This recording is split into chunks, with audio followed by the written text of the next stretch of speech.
Почитувани сограѓани, Општинскиот комитет на ВМРО ДПМН Кавадарци на вчерашната пресконференција изнесе еден куп неосновани и лажни обвиненија. Доколку Општинскиот комитет на ВМРО ДПМН Кавадарци има било какви докази за наводните притисоци, закани, уцени и лажни представувања од страна на наши членови, веднаш истите да ги достави до основното јавно обвинителство.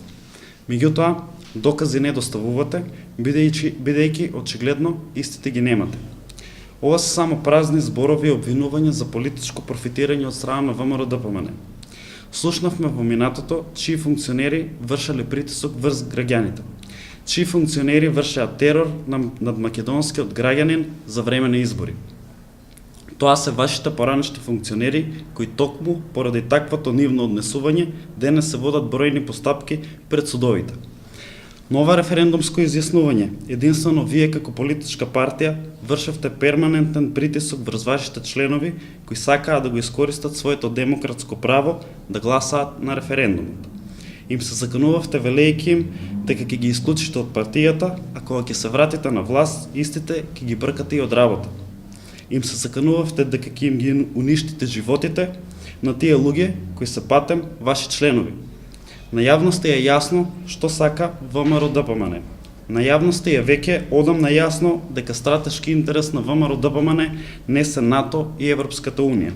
Стратешки интерес на ВМРО ДПМН е амнестија на претходното криминално раководство. Почитувани колеги од ВМРО ДПМН, ја ризикувате иднината на Македонија само за да ги спасите криминалците од претходното раководство. Неодговорното и незрело однесување на ВМРО ДПМН ја турка Македонија назад во изолација и поделби.